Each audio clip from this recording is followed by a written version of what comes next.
Well, this week, WBBM and our colleagues at Audacy's 6 other all-news radio stations are taking a close look at youth sports.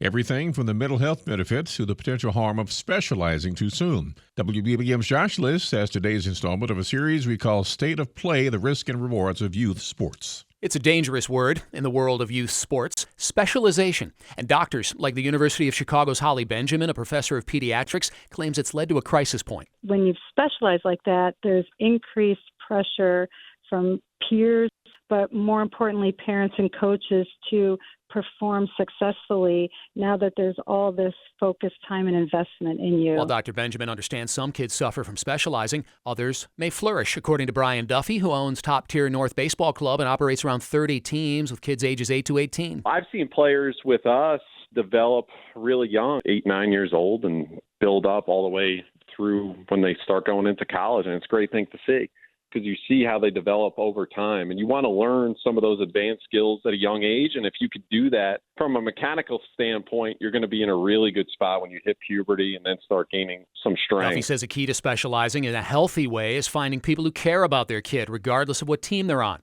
And it's not just young athletes, Benjamin adds, but child artists and musicians feeling the allure of focusing on just one activity. It's been years and years in the making of really just pushing youth athletes to higher levels of achievement in sports, as well as early sports specialization has become a problem. Benjamin points out most successful athletes played multiple sports growing up before specializing. Josh Liss, News Radio WBBM. State of Play, the Risk and Rewards of Youth Sports continues today with Gregg. You can have all the players, coaches, and trainers you want, but you won't have games without officials, and Illinois needs more. There's no doubt that varsity games are being played and being covered. It's those lower level games that are equally important, but those are the ones that seem to be suffering the most. That's Kurt Gibson, who is in charge of officiating for the Illinois High School Association. He says there was a 10-year downturn in the number of licensed officials in the state, though the numbers did improve a bit for this school year. We certainly could use more basketball officials. Baseball and softball are also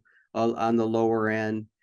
Football, I mean, the big team sports, I'll call them big, meaning the number of games and the number of participants. Those are where we probably need our most help. And then Gibson says they need those officials to stay involved. If we can keep folks in for a 3 to 5 year window, they're more likely to stick with it over the long haul. An IHSA survey last year showed that officials mainly get into the gig to give back or to stay in shape, but they usually back away because of sportsmanship.